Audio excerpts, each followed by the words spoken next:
열발의 총성 같은 박수 소리가 회의실을 가득 메웠습니다. 하지만 그 박수는 축하가 아니었습니다. 박 과장의 책상 위에는 경찰서 조사 통지서가, 그리고 그의 손목에는 차가운 수갑이 채워져 있었습니다. 이럴 리가 없어. 나를 모함하는 거야. 박 과장이 소리쳤지만 이미 모든 것이 끝난 후였습니다. 회사 직원들은 충격에 빠진 얼굴로 서 있었고 그 가운데 한 사람이 조용히 미소를 짓고 있었습니다. 평범해 보였던 한 사람이 말입니다. 대체 무슨 일이 일어난 걸까요? 왜 모든 사람들이 이렇게 놀라고 있는 걸까요? 그리고 저 조용한 미소의 정체는 무엇일까요? 이 놀라운 반전의 전체 이야기가 궁금하시다면 구독 버튼을 눌러주세요. 평범해 보이는 사람들의 숨겨진 이야기를 매일 전해드립니다. 알림 설정까지 해두시면 놓치지 않고 받아보실 수 있습니다. 자, 이제 시간을 거슬러 올라가 보겠습니다. 이 모든 것이 시작된 그날로 말입니다. 한 달 전 서울 강남의 한 중견 기업 마케팅팀에서 일하는 이유진은 평범한 직장인이었습니다. 결혼 2년 차, 28살의 그녀는 매일 아침 7시에 일어나 출근 준비를 했습니다. 오늘도 힘내자. 유진은 거울 속 자신에게 작은 격려를 보내며 집을 나섰습니다. 시어머니 최명자는 현관까지 나와 며느리를 배웅했습니다. 조심히 다녀와라, 유진아. 네, 어머님. 저녁에 봬요. 최명자는 언제나 그랬듯 조용하고 따뜻한 미소로 며느리를 보내주었습니다. 49살의 그녀는 결혼 후 줄곧 전업주부로 살아왔습니다. 말수가 적고 조용한 성격이라 이웃들도 그저 평범한 시어머니로만 알고 있었습니다. 하지만 그날 모든 것이 달라졌습니다. 유진이 회사에 도착했을 때는 오전 9시 정각이었습니다. 마케팅팀 사무실은 이미 바쁜 하루가 시작되어 있었습니다. 유진 대리, 어제 자료 준비됐어? 팀장인 조현우가 물었습니다. 38살의 조 팀장은 능력도 좋고 성격도 괜찮은 편이었지만 최근 들어 위축되어 있었습니다. 새로운 박 과장 때문이었습니다. 네, 팀장님. 다 준비했습니다. 유진이 대답하며 자료를 건네려는 순간이었습니다. 야, 이유진. 갑자기 뒤에서 거친 목소리가 들렸습니다. 42살의 박 과장이 성큼성큼 걸어오고 있었습니다. 그의 얼굴은 이미 붉게 달아올라 있었습니다. 네, 과장님. 유진이 조심스럽게 대답했습니다. 박 과장은 2달 전 다른 부서에서 이동해 온 후 계속 팀 분위기를 험악하게 만들고 있었습니다. 특히 여직원들에게 더욱 가혹했습니다. 어제 내가 지시한 보고서는 어디 있어? 아직도 안 했어? 보고서요? 어떤 보고서 말씀이시죠? 유진은 당황했습니다. 박 과장이 보고서를 지시한 적이 없었기 때문입니다. 어제는 단지 회의 자료만 준비하라고 했을 뿐이었습니다. 뭐, 지금 나한테 대드는 거야? 어제 분명히 말했잖아. 박 과장의 목소리가 점점 커졌습니다. 주변 직원들이 하나둘씩 상황을 지켜보기 시작했습니다. 과장님, 정말 기억이 안 나는데요. 혹시 제가 놓친 게 있다면. 기억이 안 나. 너 지금 내가 거짓말한다는 거야? 박 과장의 얼굴이 더욱 붉어졌습니다. 그러더니 갑자기 큰 소리로 외쳤습니다. 이런 건 처음이야. 부하 직원이 상사한테 이렇게 대드는 건. 사무실이 조용해졌습니다. 모든 시선이 유진과 박 과장에게 집중되었습니다. 유진은 얼굴이 하얗게 질렸습니다. 과장님, 저는 정말. 닥쳐. 지금 변명하고 있는 거야? 박 과장이 한 걸음 더 다가왔습니다. 그의 눈에는 분노가 가득했습니다. 사과해. 지금 당장. 죄송합니다. 유진이 고개를 숙이며 사과했지만 박 과장은 멈추지 않았습니다. 목소리가 안 들려. 크게. 죄송합니다. 유진이 더 큰 소리로 사과했습니다. 하지만 박 과장의 분노는 가라앉지 않았습니다. 오히려 더욱 격해졌습니다. 이딴 식으로 일할 거면 회사 그만둬. 그 순간 믿을 수 없는 일이 일어났습니다. 박 과장이 갑자기 유진의 머리채를 움켜잡은 것입니다. 정신 차려. 유진의 머리가 뒤로 젖혀졌습니다. 사무실 전체가 순식간에 얼어붙었습니다. 모든 직원들이 충격에 빠진 표정으로 바라보았습니다.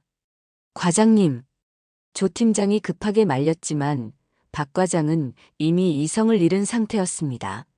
이런 놈들 때문에 팀이 개판이 되는 거야. 박 과장이 유진의 머리채를 놓으며 소리쳤습니다. 유진은 머리를 감싸 쥐고 그 자리에 주저앉았습니다. 눈물이 주르륵 흘러내렸습니다. 그만하십시오. 조 팀장이 더 큰 소리로 말했지만 박 과장은 여전히 흥분한 상태였습니다. 뭐, 너도 나한테 대드는 거야? 이건 아니잖습니까? 야, 이유진. 당장 사표 써. 박 과장이 마지막으로 소리치고는 자신의 자리로 돌아갔습니다. 사무실은 죽음 같은 정적에 휩싸였습니다. 유진은 여전히 바닥에 앉아 있었습니다. 머리가 아팠고 마음은 더욱 아팠습니다. 28해 살면서 이런 모욕을 당해본 적이 없었습니다. 유진아. 조 팀장이 조심스럽게 다가와 그녀를 일으켜 세웠습니다.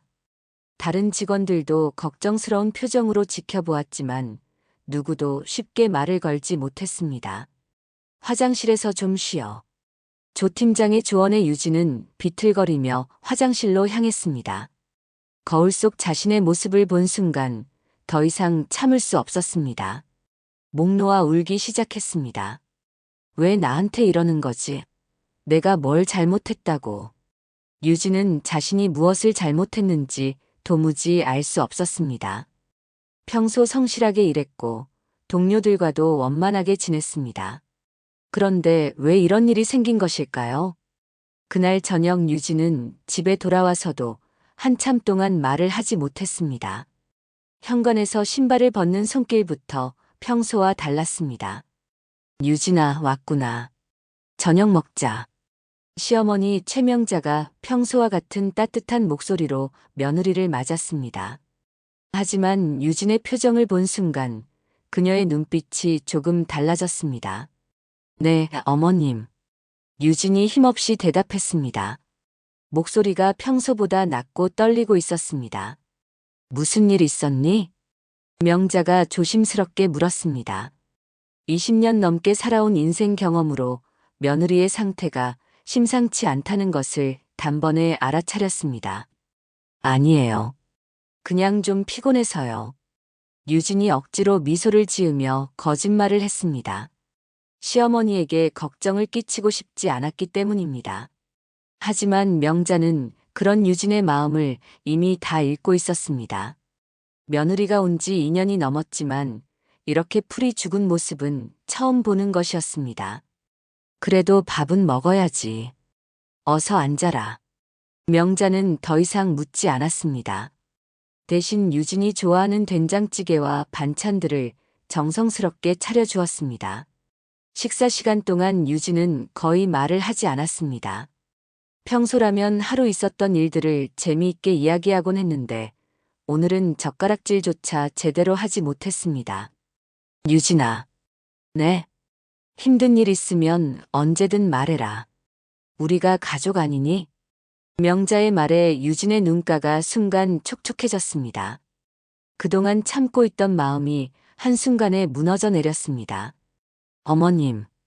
유진이 더 이상 참지 못하고 눈물을 흘리기 시작했습니다. 명자는 조용히 일어나 며느리 옆에 앉았습니다. 왜 그러니? 무슨 일인지 말해봐라. 명자의 따뜻한 손이 유진의 등을 토닥여 주었습니다. 그 순간 유진은 모든 것을 쏟아내기 시작했습니다. 어머님, 오늘 회사에서. 유진이 떨리는 목소리로 하루 있었던 일을 이야기했습니다. 박 과장이 어떻게 자신을 모욕했는지, 머리채를 잡았는지, 사표를 쓰라고 했는지 모든 것을 다 말했습니다. 명자는 말없이 듣고 있었습니다. 하지만 그녀의 표정은 점점 굳어져 갔습니다. 평소의 온화한 모습과는 전혀 다른 무언가가 그녀의 눈 속에서 번뜩였습니다. 그 사람이 유진이 머리채를 잡았다고. 네. 사무실 모든 사람이 다 봤어요. 너무 창피하고 억울해서. 유진이 다시 울음을 터뜨렸습니다.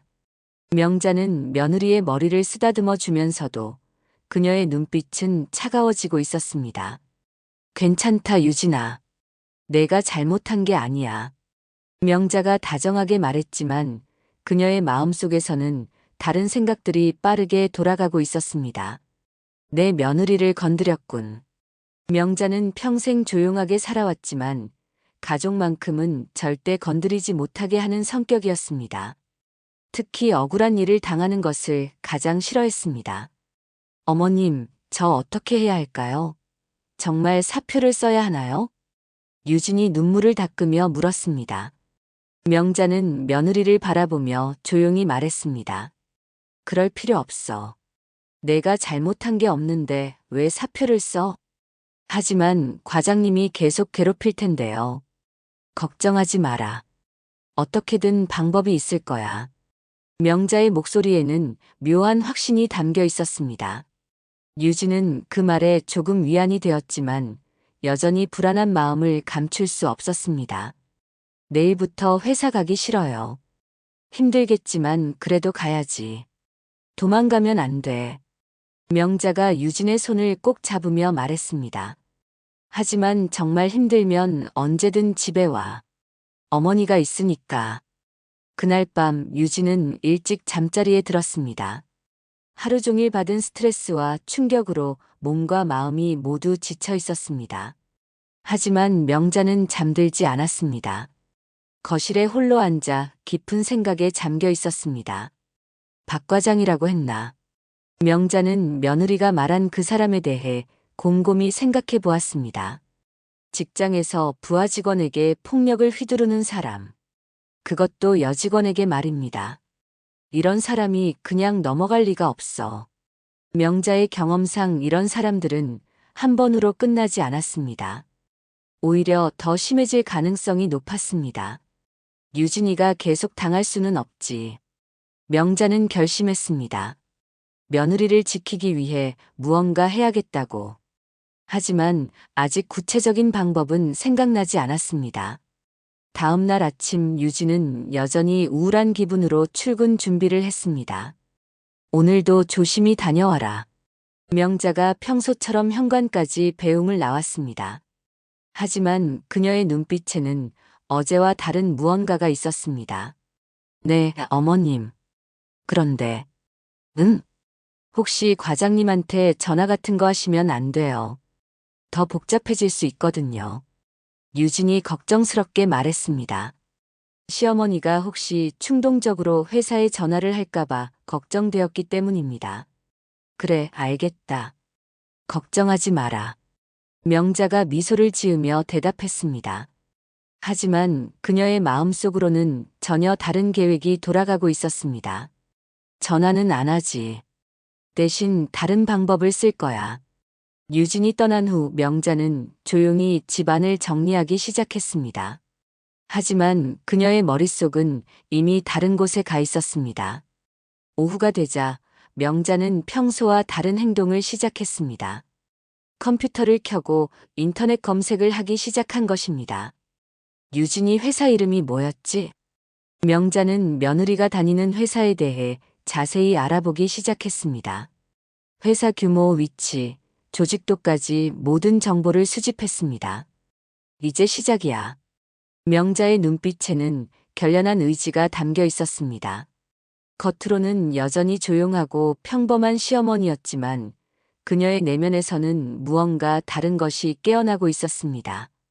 이틀 후 명자는 처음으로 집을 나섰습니다. 평소라면 집에서 살림만 하던 그녀가 정장을 차려입고 외출을 한다는 것 자체가 특이한 일이었습니다. 목적지는 며느리가 다니는 회사였습니다. 하지만 회사 안으로 들어가는 것이 아니라 근처 카페에 자리를 잡았습니다.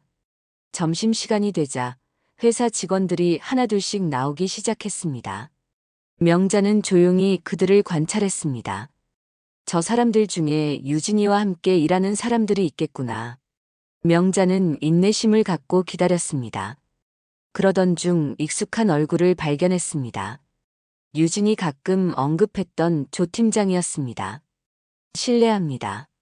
명자가 조심스럽게 조 팀장에게 다가갔습니다. 네. 조현우가 의아한 표정으로 뒤돌아보았습니다. 혹시 마케팅팀 조 팀장님이신가요? 네, 맞는데. 누구시죠? 저는 이유진 대리의 어머니입니다. 조 팀장의 표정이 순간 굳어졌습니다. 이틀 전 있었던 그 끔찍한 사건이 떠올랐기 때문입니다. 아, 안녕하세요. 잠깐 시간 내서 이야기 좀 할 수 있을까요? 유진이 일로요. 명자의 목소리는 여전히 조용하고 정중했습니다. 조 팀장은 잠시 망설이다가 고개를 끄덕였습니다. 네, 그럼 여기 카페에서. 두 사람은 조용한 구석자리에 앉았습니다. 명자는 천천히 입을 열었습니다. 팀장님, 우리 유진이가 회사에서 어떤 일이 있었는지 혹시 아시나요? 조 팀장은 잠시 머뭇거렸습니다.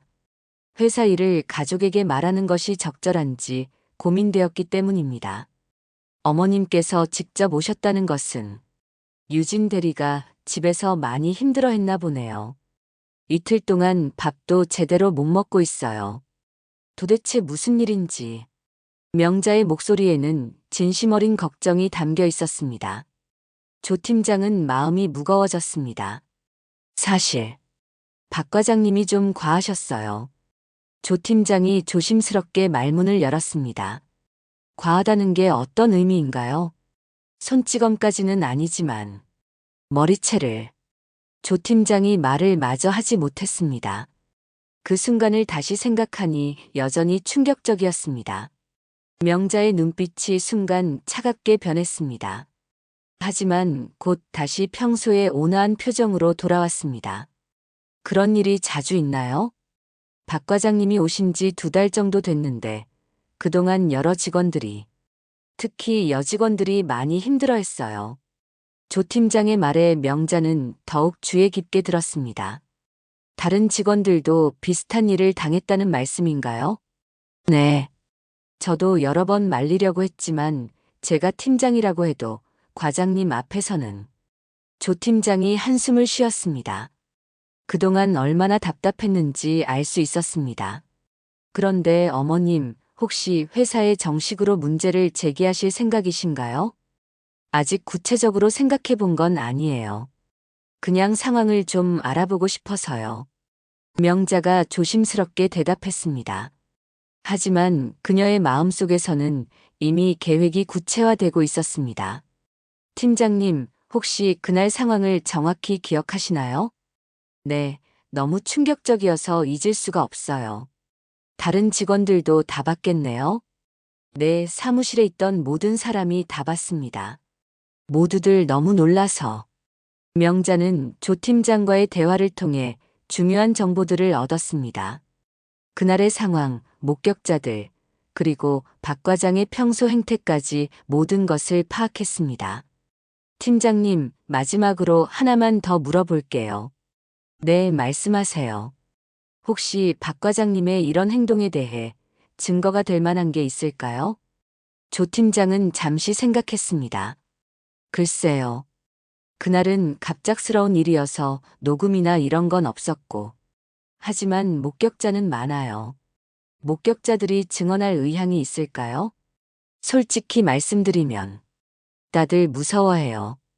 박 과장님한테 밉보이면 어떻게 될지 몰라서요. 명자는 고개를 끄덕였습니다. 예상했던 반응이었습니다. 알겠습니다. 팀장님께서 말씀해 주신 것만으로도 큰 도움이 됐어요. 어머님, 그런데 혹시 유진 대리한테는 제가 이런 이야기했다고 하지 마세요.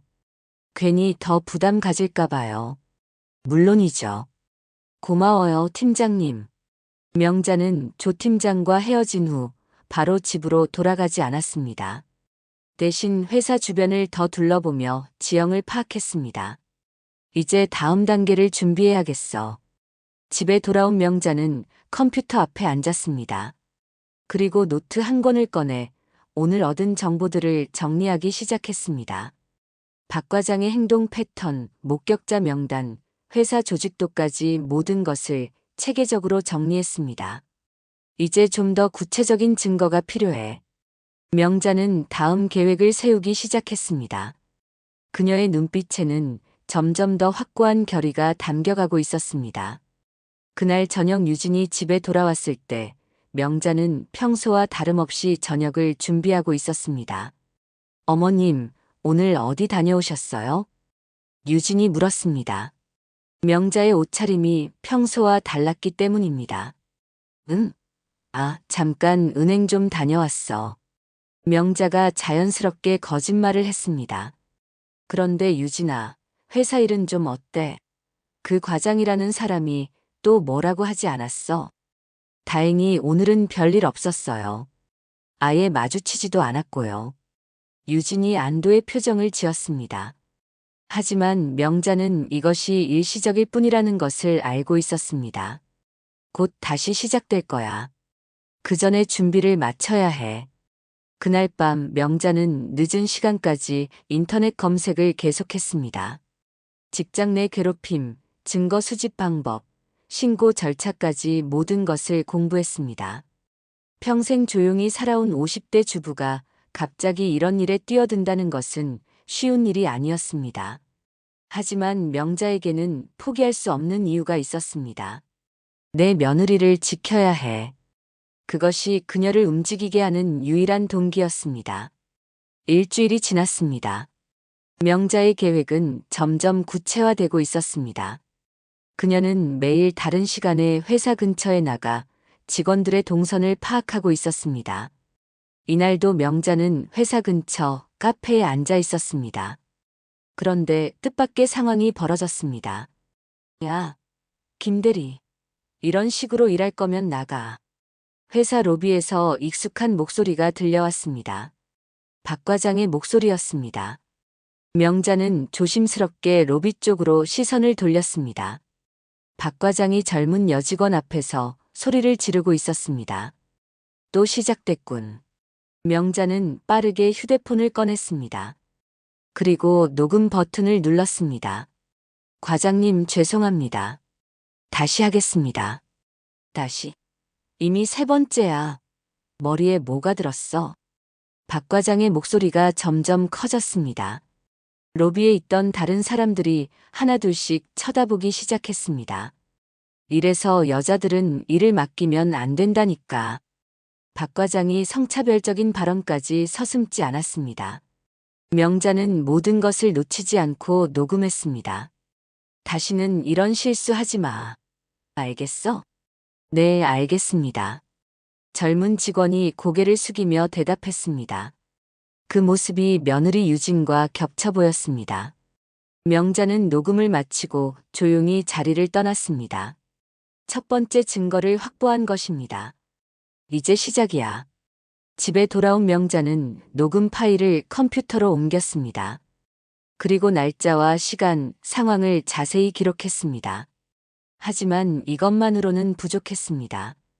더 결정적인 증거가 필요했습니다.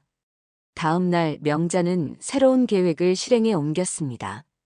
회사 근처 식당에서 아르바이트를 구한 것입니다. 나이가 좀 있는데 괜찮을까요? 아니에요. 요즘 일손이 부족해서요. 점심시간만 도와주셔도 됩니다. 식당 사장의 반응은 긍정적이었습니다. 명자는 그렇게 회사 직원들이 자주 찾는 식당에서 일하기 시작했습니다. 점심시간이 되자 예상대로 회사 직원들이 몰려왔습니다. 명자는 서빙을 하면서 자연스럽게 그들의 대화를 들었습니다. 박 과장 때문에 또 누가 그만둔다는 소문 있어. 진짜? 누구? 마케팅팀 신입이래. 맨날 괴롭히더니 결국. 직원들의 대화에서 중요한 정보들이 나왔습니다. 명자는 모든 것을 기억해뒀습니다. 며칠 후 더 큰 기회가 왔습니다.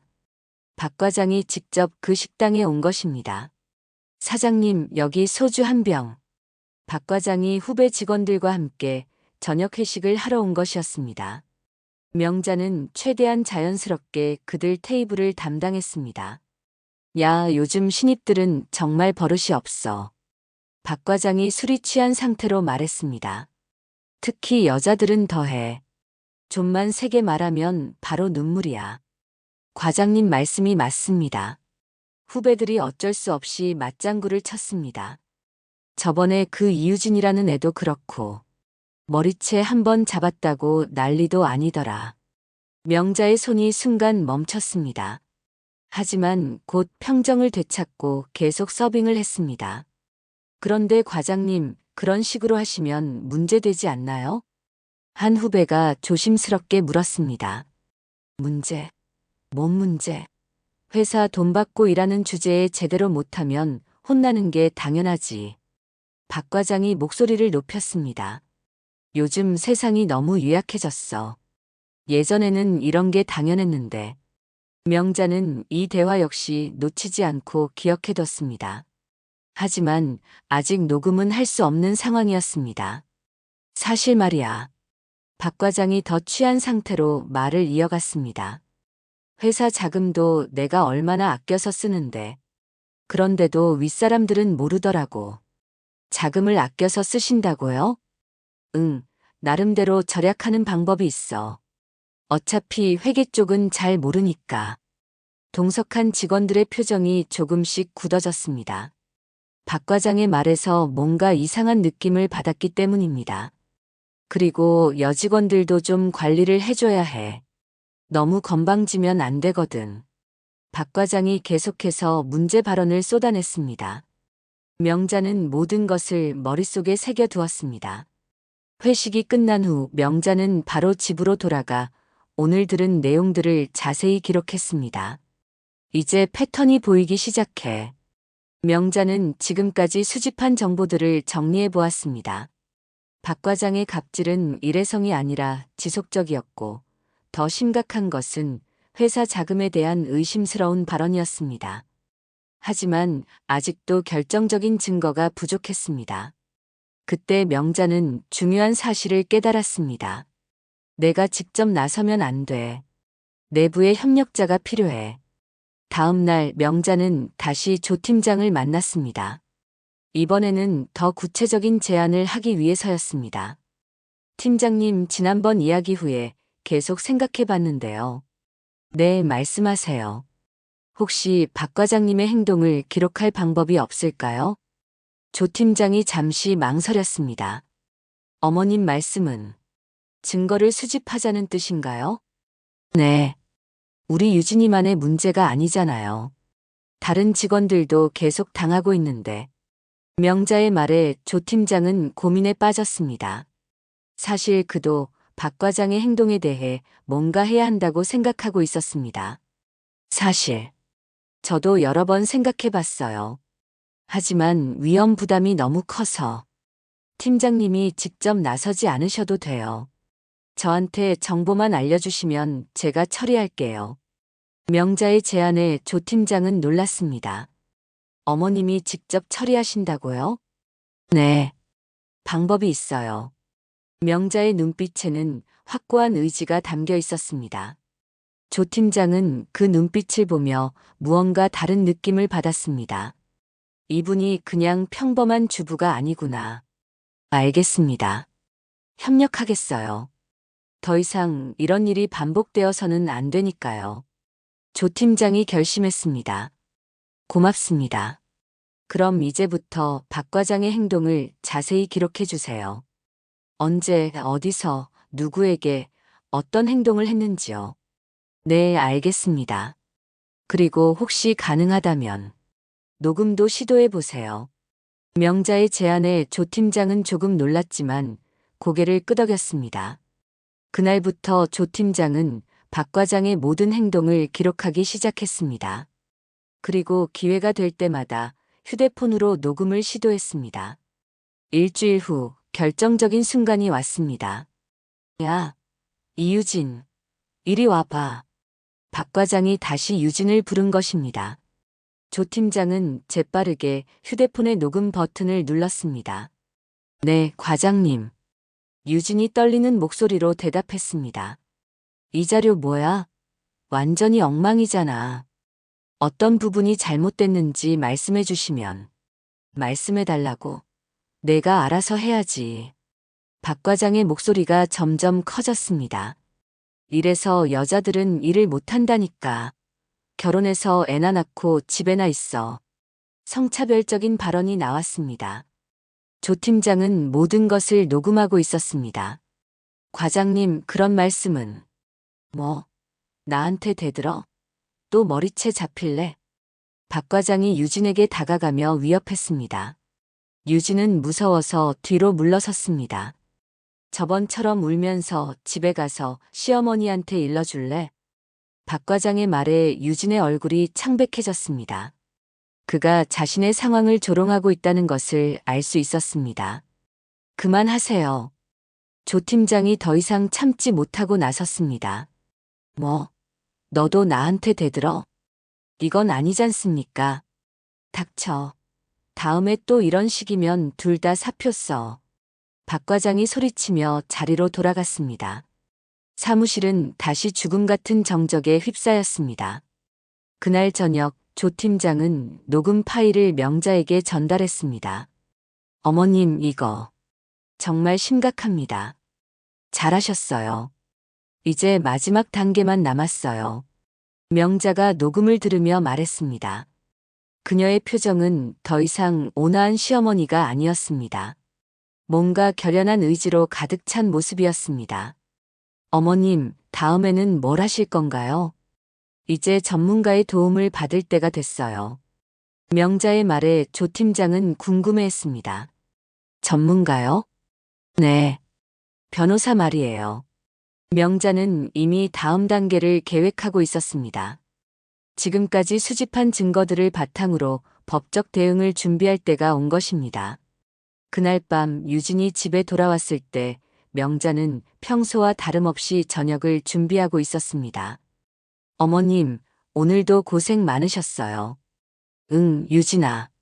밥 먹자. 하지만 명자의 마음속에서는 이미 최종 계획이 완성되어 가고 있었습니다. 이제 그 사람이 대가를 치를 시간이야. 다음 날 아침 명자는 평소보다 일찍 집을 나섰습니다. 목적지는 시내 법무법인이었습니다. 안녕하세요. 상담 예약했던 최명자입니다. 네, 안쪽으로 들어오세요. 명자는 처음 보는 변호사 사무실에 들어섰습니다. 중년의 여성 변호사가 그녀를 맞았습니다. 어떤 일로 오셨나요? 직장 내 괴롭힌 건으로 상담받고 싶어서요. 명자가 조심스럽게 입을 열었습니다. 본인이 당사자이신가요? 아니요, 제 며느리가. 명자는 지금까지 있었던 모든 일을 자세히 설명했습니다. 박 과장의 폭언과 폭행, 지속적인 괴롭힘, 그리고 자신이 수집한 증거들까지 모든 것을 털어놓았습니다.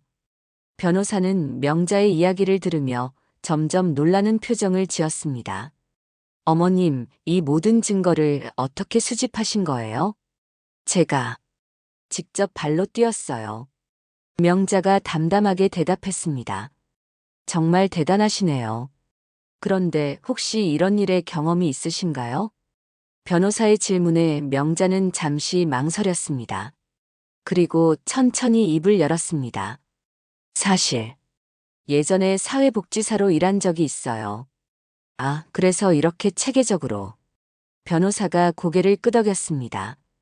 이제 명자의 능숙한 증거 수집 능력이 이해가 되었습니다. 몇 년 정도 하셨어요? 10년 정도요. 결혼하면서 그만뒀지만. 명자가 말했습니다. 그제서야 그녀의 숨겨진 정체가 드러나기 시작했습니다. 그럼 이런 사건들을 많이 다뤄보셨겠네요. 네, 가정폭력이나 직장 내 괴롭힘 같은 경우들을 자주 접했어요. 명자의 대답에 변호사는 더욱 놀랐습니다. 그런데 왜 이제야 말씀하시는 거예요? 며느리한테도 말하지 않았어요. 괜히 부담 줄까 봐서요. 명자가 미소를 지으며 말했습니다. 어머님, 이 증거들로는 충분히 승산이 있어 보이는데요. 변호사가 명자가 가져온 자료들을 살펴보며 말했습니다. 특히 이 녹음 파일은 결정적이에요. 성희롱과 갑질이 명확하게 드러나 있어요. 그럼 어떻게 진행하면 될까요? 일단 노동청에 신고부터 하시고 회사 내부 감사도 요청하셔야 해요. 변호사가 구체적인 절차를 설명해 주었습니다. 그런데 한 가지 더 확인하고 싶은 게 있어요. 명자가 조심스럽게 말했습니다. 박 과장이 회사 자금을 유용했을 가능성이 있어요. 정말요? 그건 어떻게 아셨어요? 본인이 술자리에서 직접 말했거든요. 명자가 그날 식당에서 들은 내용을 자세히 설명했습니다. 만약 그게 사실이라면 이건 단순한 갑질을 넘어서는 문제네요. 변호사의 표정이 진지해졌습니다. 횡령 혐의까지 추가되면 형사처벌도 가능해요. 그럼 더 확실한 증거를 찾아야겠네요. 명자가 말했습니다. 하지만 어머님, 너무 무리하지는 마세요. 위험할 수도 있어요. 괜찮아요. 이 정도는 할 수 있어요. 명자의 눈빛에는 확고한 의지가 담겨 있었습니다. 변호사와의 상담을 마친 명자는 곧바로 다음 단계로 넘어갔습니다. 회사 내부의 다른 정보원을 확보하는 것이었습니다. 며칠 후 명자는 회사 격리부서에서 일하는 김 대리를 만났습니다. 조 팀장이 소개해준 사람이었습니다. 안녕하세요. 조 팀장님께 소개받았습니다. 네, 들었어요. 박 과장 문제 때문이신 거죠? 김 대리도 박 과장의 행동에 대해 불만이 많았습니다. 혹시 회계 쪽에서 이상한 점 같은 건 없으셨나요? 명자가 조심스럽게 물었습니다. 사실 몇 가지 의심스러운 점들이 있긴 해요. 김 대리가 주위를 둘러본 후 작은 목소리로 말했습니다. 어떤 점들인가요?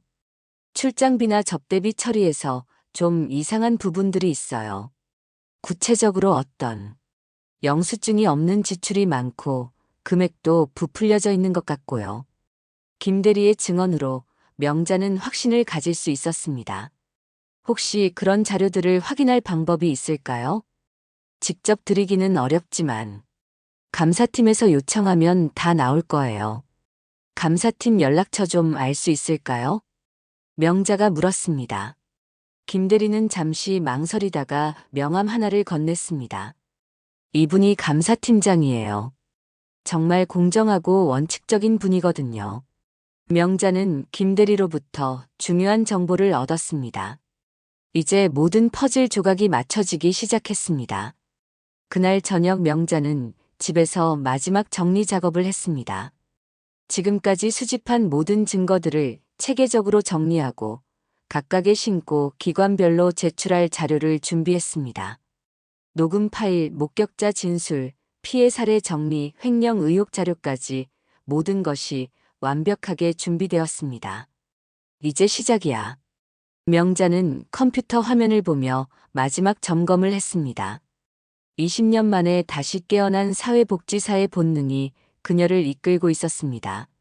그때 유진이 집에 돌아왔습니다. 어머님, 무슨 일 하세요? 응? 그냥 인터넷 좀 보고 있었어. 명자가 재빠르게 화면을 끄며 대답했습니다. 그런데 유진아, 요즘 회사는 어때? 별로 달라진 건 없어요. 그냥 참고 있어요. 유진이 힘없이 대답했습니다. 조금만 더 참아라. 곧 좋아질 거야. 명자가 며느리의 손을 꼭 잡으며 말했습니다. 어머님? 어머니가 있으니까 걱정하지 마라. 명자의 목소리에는 특별한 확신이 담겨 있었습니다. 유진은 그 말에서 묘한 안정감을 느꼈습니다. 그날 밤 명자는 마지막 준비를 마쳤습니다. 내일부터 본격적인 반격이 시작될 것이었습니다. 다음 날 아침 명자는 세 곳에 동시에 신고를 접수했습니다. 노동청, 회사 감사팀, 그리고 경찰서였습니다. 신고 내용이 상당히 구체적이고 체계적이네요. 노동청 담당자가 명자가 제출한 자료를 보며 말했습니다. 오랜 시간 준비했거든요. 명자가 담담하게 대답했습니다. 이 정도 증거면 즉시 조사에 들어갈 수 있을 것 같습니다. 빠른 처리 부탁드려요. 피해가 계속 늘어나고 있거든요.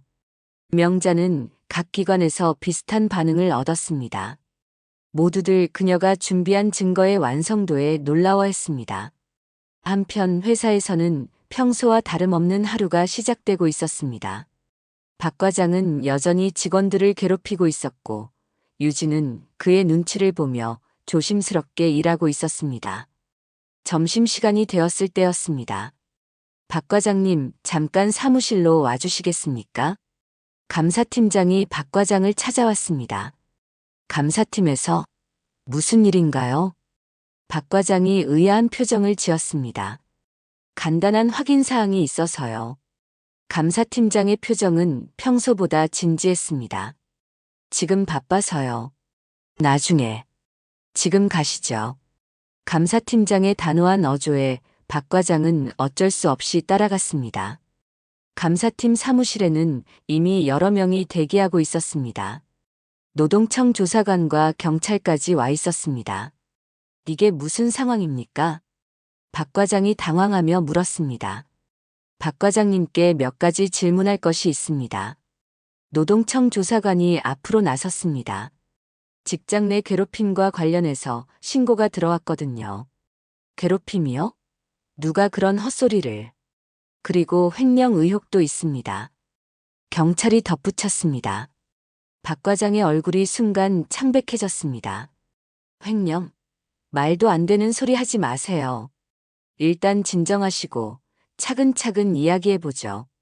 감사팀장이 박 과장을 의자에 앉혔습니다. 먼저 이 녹음 파일부터 들어보실까요? 조사관이 녹음기를 재생했습니다. 박 과장이 유진에게 폭언을 하고 머리채를 잡겠다고 위협하는 소리가 선명하게 들렸습니다. 이건. 박 과장이 말을 잇지 못했습니다. 본인 목소리 맞죠? 그건. 그때 그 직원이 실수를 했다고 해서 폭력을 행사해도 된다는 말입니까? 경찰이 날카롭게 물었습니다. 폭력이 아니라 그냥. 머리채를 잡는 것이 폭력이 아니라고 생각하십니까? 박 과장은 더 이상 변명할 수 없었습니다. 그리고 이 회계 자료들도 보시죠. 감사팀장이 두꺼운 파일을 꺼냈습니다.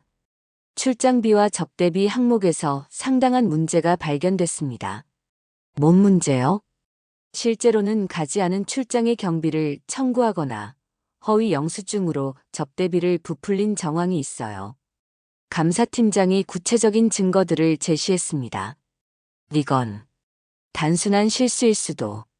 3년간 총 5천만 원 정도의 부정 청구가 확인됐습니다. 경찰이 정확한 금액을 말했습니다. 박 과장의 얼굴은 이미 땀으로 범벅이 되어 있었습니다. 누가 신고한 거예요? 박 과장이 떨리는 목소리로 물었습니다.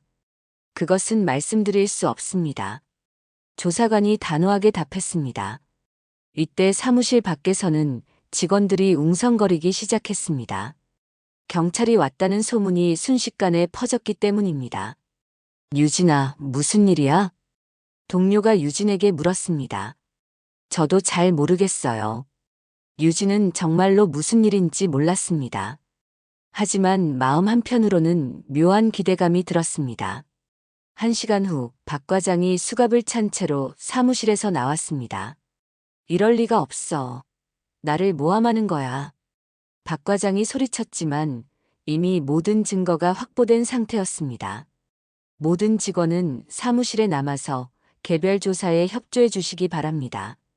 조사관이 공지했습니다. 직원들은 모두 충격에 빠져 있었습니다. 평소 권력을 휘두르던 박 과장이 경찰에 연행되는 모습을 믿을 수 없었습니다. 유진 대리님, 괜찮으세요?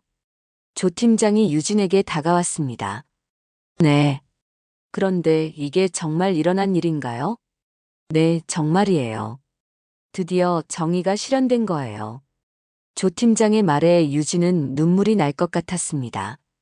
그동안 참았던 억울함이 한순간에 해소되는 느낌이었습니다. 그런데 누가 신고한 걸까요? 글쎄요. 아마 용기 있는 누군가가. 조 팀장은 명자와의 약속 때문에 자세한 내용을 말하지 않았습니다. 그날 저녁 뉴스에서는 중견기업 관리자의 갑질과 횡령 사건이 보도되었습니다. 직장 내 괴롭힘과 회사 자금 횡령 혐의로 마케팅팀 박모 과장이 구속되었습니다. 유진은 집에서 뉴스를 보며 아직도 믿기지 않는다는 표정을 지었습니다. 어머님, 정말 신기해요. 누가 신고한 걸까요? 명자는 며느리 옆에 앉아 조용히 미소를 지었습니다. 정의는 반드시 승리하는 거야, 유진아. 네. 정말 다행이에요. 유진이 눈물을 흘리며 말했습니다. 이제 마음 편히 일할 수 있겠어요. 그래, 이제 걱정하지 마라. 명자가 며느리의 손을 꼭 잡으며 말했습니다. 그녀의 눈빛에는 만족스러운 미소가 담겨 있었습니다. 드디어 해냈어. 명자는 속으로 조용히 승리를 만끽했습니다. 20년 만에 다시 펼친 그녀의 능력이 완벽한 결과를 만들어낸 것입니다. 일주일이 지났습니다. 박 과장의 구속 소식은 회사 전체에 큰 파장을 일으켰습니다. 그동안 그에게 괴롭힘을 당했던 직원들이 하나둘씩 추가 증언을 하며 나서기 시작했습니다. 유진아, 미안해. 마케팅팀의 김 대리가 유진에게 다가와 고개를 숙였습니다. 왜요? 그동안 박 과장이 너를 괴롭히는 걸 알면서도 말리지 못해서. 김 대리뿐만 아니라 다른 동료들도 비슷한 사과를 했습니다. 모두들 그동안 미안해했던 마음을 털어놓기 시작했습니다. 괜찮아요. 저도 이해해요. 유진이 따뜻하게 대답했습니다. 사실 그녀는 동료들을 원망한 적이 없었습니다. 모두들 자신처럼 무서워했다는 것을 알고 있었기 때문입니다. 그런데 정말 궁금한 게 있어. 팀 막내인 이 사원이 조심스럽게 물었습니다. 도대체 누가 그렇게 완벽하게 증거를 모아서 신고한 걸까? 정말 대단한 사람인 것 같은데. 동료들이 모두 고개를 끄덕였습니다. 조사관들도 놀랄 정도로 체계적이고 완벽한 증거 수집이었다고 했습니다. 글쎄, 정말 용감한 분이신 것 같아요. 유진이 대답했습니다. 그녀 역시 누가 자신을 위해 이런 일을 해줬는지 정말 궁금했습니다. 그때 조 팀장이 다가왔습니다. 유진아, 잠깐 이야기 좀 할까? 네, 팀장님. 조 팀장은 유진을 조용한 회의실로 데려갔습니다. 유진아, 너한테 말해줄 게 있어. 네? 사실, 이번 일에 내 어머니가 관련되어 있어. 유진의 눈이 커졌습니다. 어머니요? 무슨 말씀이세요? 내 어머니가 모든 증거를 수집하고 신고를 한 거야. 조 팀장이 조심스럽게 말했습니다. 그럴 리가. 어머니는 그냥 평범한 주부인데요. 아니야. 내 어머니는 정말 대단한 분이야. 조 팀장이 그동안 명자와 함께했던 일들을 자세히 설명해 주었습니다. 증거 수집 과정, 변호사 상담, 각종 신고까지 모든 것을 말이죠. 그리고 내 어머니는 예전에 사회복지사였어. 사회복지사요? 유진은 완전히 놀랐습니다. 어머니가 그런 과거가 있다는 것을 전혀 몰랐기 때문입니다. 10년 동안 일하셨다고 해. 이런 사건들을 전문적으로 다루셨던 거야. 조 팀장의 설명을 들으며 유진은 점점 더 놀라워했습니다. 그럼 처음부터 계획을 세우고 계셨다는 거예요? 그렇지. 내가 괴롭힘 당하는 걸 보고 바로 행동에 들어가신 거야. 유진의 눈에 눈물이 고였습니다. 어머니가 정말 그런 일을. 내 어머니는 정말 대단한 분이야. 나도 그동안 많이 배웠어. 조 팀장이 진심으로 말했습니다. 그날 저녁 유진은 집에 돌아와서도 한참 동안 말을 하지 못했습니다. 유진아, 왔구나. 어때, 회사는? 명자가 평소와 같은 따뜻한 목소리로 며느리를 맞았습니다. 어머님. 유진이 떨리는 목소리로 불렀습니다. 왜? 무슨 일 있었니? 어머님이 하신 거죠? 명자의 표정이 잠깐 굳어졌습니다. 뭘 말하는 거니? 박 과장 신고하신 거. 모든 증거 수집하신 거. 유진이 눈물을 흘리며 말했습니다. 명자는 잠시 침묵했습니다. 그리고 천천히 고개를 끄덕였습니다. 어떻게 알았니? 조 팀장님이 말씀해 주셨어요. 유진이 명자에게 달려가 안겼습니다. 어머님 감사해요. 정말 감사해요. 명자가 며느리의 등을 토닥여 주었습니다. 당연한 일이야. 우리가 가족이잖아. 그런데 왜 말씀 안 해주셨어요? 괜히 부담 줄까 봐서. 그리고 명자가 잠시 말을 멈췄습니다. 그리고 뭐요? 오랜만에 옛날 일을 다시 해보고 싶었어. 명자가 미소를 지으며 말했습니다. 옛날 일이요? 어머니가 예전에 사회복지사였거든. 유진은 또 한 번 놀랐습니다. 정말요? 전혀 몰랐어요. 10년 동안 했어. 너랑 비슷한 상황에 있는 사람들을 많이 도와줬지. 명자가 과거 이야기를 꺼내기 시작했습니다. 왜 그만두셨어요? 결혼하면서 그만뒀어. 그때는 일과 가정을 양립하기 어려운 시대였거든. 명자의 목소리에는 약간의 아쉬움이 담겨 있었습니다. 그럼 이번에 다시 예전 실력을 발휘하신 거네요? 그런 셈이지. 몸은 좀 둔해졌지만 경험은 남아있더라고. 명자가 웃으며 말했습니다. 어머님 정말 대단하세요. 아니야. 그냥 내 며느리를 지키고 싶었을 뿐이야. 명자의 말에 유진은 더욱 감동했습니다. 그런데 어머님, 혹시 다시 일하실 생각은 없으세요? 유진이 조심스럽게 물었습니다. 일을? 네, 이번에 보니까 정말 실력이 대단하시잖아요. 아직도 충분히 현역으로 활동하실 수 있을 것 같은데. 명자는 잠시 생각에 잠겼습니다. 글쎄, 나이가 좀 있는데. 나이가 문제가 아니에요. 경험과 실력이 중요한 거잖아요. 유진이 열심히 설득했습니다. 생각해 볼게. 명자가 미소를 지으며 대답했습니다. 그날 밤 두 사람은 오랜 시간 이야기를 나눴습니다. 명자의 과거 경험담, 사회복지사로 일했던 시절의 보람찬 이야기들, 그리고 이번 사건을 통해 느낀 점들까지 모든 것을 나눴습니다. 어머님, 저 정말 운이 좋은 것 같아요. 왜? 이런 훌륭한 어머니를 만나서요. 유진의 말에 명자는 따뜻한 미소를 지었습니다. 나도 좋은 며느리를 만나서 행복해. 앞으로도 계속 잘 부탁드려요. 그럼 우리 가족이니까. 두 사람의 관계는 이번 일을 통해 더욱 깊어졌습니다. 그저 시어머니와 며느리가 아니라 진정한 가족이 된 것입니다. 석 달이 지났습니다. 박 과장은 직장 내 괴롭힘과 횡령 혐의로 실형을 선고받았습니다. 5천만 원의 횡령과 지속적인 직장 내 폭력이 모두 인정된 것입니다. 유진의 회사는 완전히 달라졌습니다.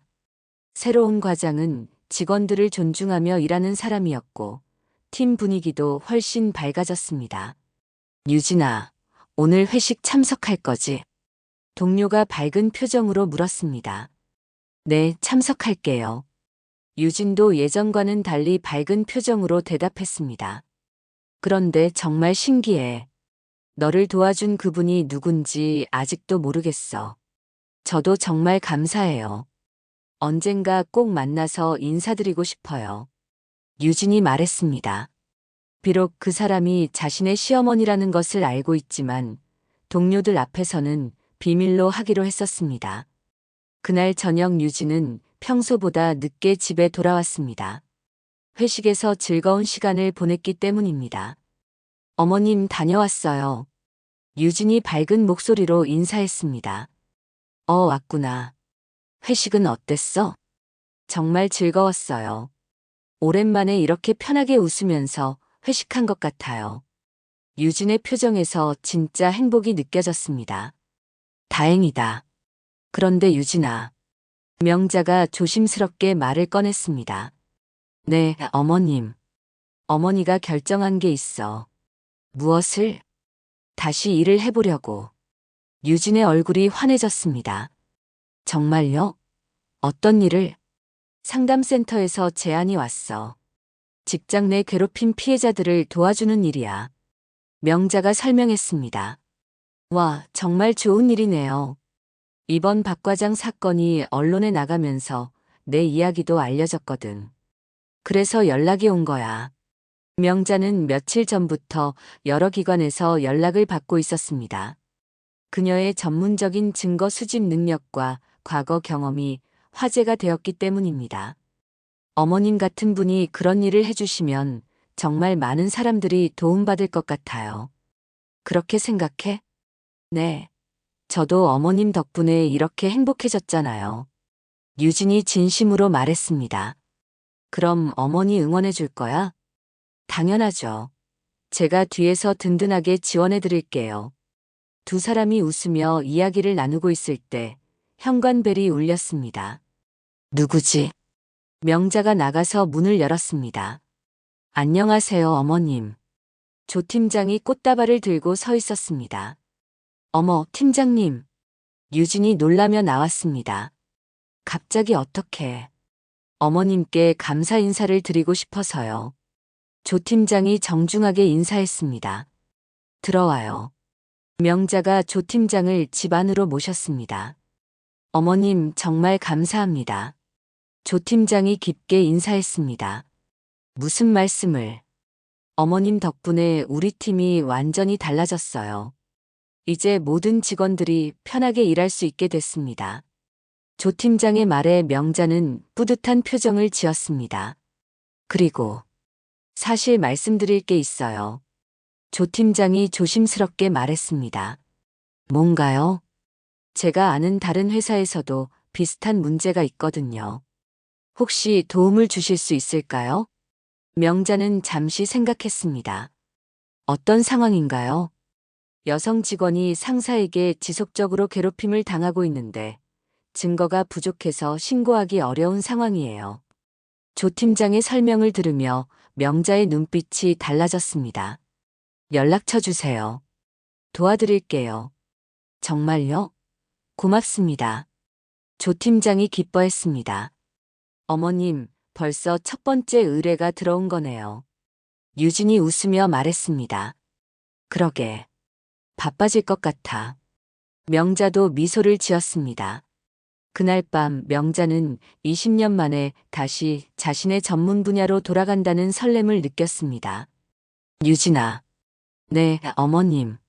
고마워. 왜요? 내가 있어서 어머니도 다시 용기를 낼 수 있었어. 명자의 말에 유진은 고개를 저었습니다. 아니에요. 제가 더 감사하죠. 어머님이 제게 얼마나 큰 힘이 되어 주셨는데요. 우리 정말 좋은 가족이 됐구나. 네, 정말 좋은 가족이에요. 두 사람은 서로를 바라보며 따뜻한 미소를 지었습니다. 몇 주 후 명자는 정식으로 상담센터에서 일을 시작했습니다. 그녀의 첫 번째 사건은 조 팀장이 소개해준 사건이었습니다. 어머님, 오늘 첫 출근이시죠? 유진이 아침 일찍 일어나 어머니의 출근을 도왔습니다. 응, 좀 떨리네. 괜찮을 거예요. 어머님이면 충분히 잘하실 수 있어요. 유진이 격려했습니다. 그래, 힘내보자. 명자가 결연한 표정으로 집을 나섰습니다. 그날 저녁 명자는 환한 표정으로 집에 돌아왔습니다. 어머님, 어떠셨어요? 정말 보람찼어. 역시 내가 해야 할 일이었나 봐. 명자가 활기찬 목소리로 말했습니다. 다행이에요. 앞으로도 많은 사람들이 어머님께 도움받을 거예요. 그럼 좋겠다. 아무도 유진이처럼 억울한 일 당하지 않았으면 좋겠어. 명자의 말에 유진은 고개를 끄덕였습니다. 이제 두 사람은 각자의 자리에서 더욱 빛나고 있었습니다. 유진은 자신감을 되찾고 일에서 좋은 성과를 내고 있었고, 명자는 다시 찾은 자신의 길에서 많은 사람들을 돕고 있었습니다. 진정한 가족의 힘은 이런 것이었습니다. 서로를 지켜주고 함께 성장하며 더 나은 세상을 만들어가는 것. 명자와 유진은 그것을 몸소 보여준 것입니다. 때로는 가장 가까운 사람이 가장 큰 힘이 되어줍니다. 그리고 진정한 사랑은 말이 아니라 행동으로 증명되는 것입니다. 명자처럼 사랑하는 사람을 위해 용기 있게 나설 수 있는 사람들이 있기에 이 세상은 조금씩 더 정의로운 곳이 되어가는 것입니다.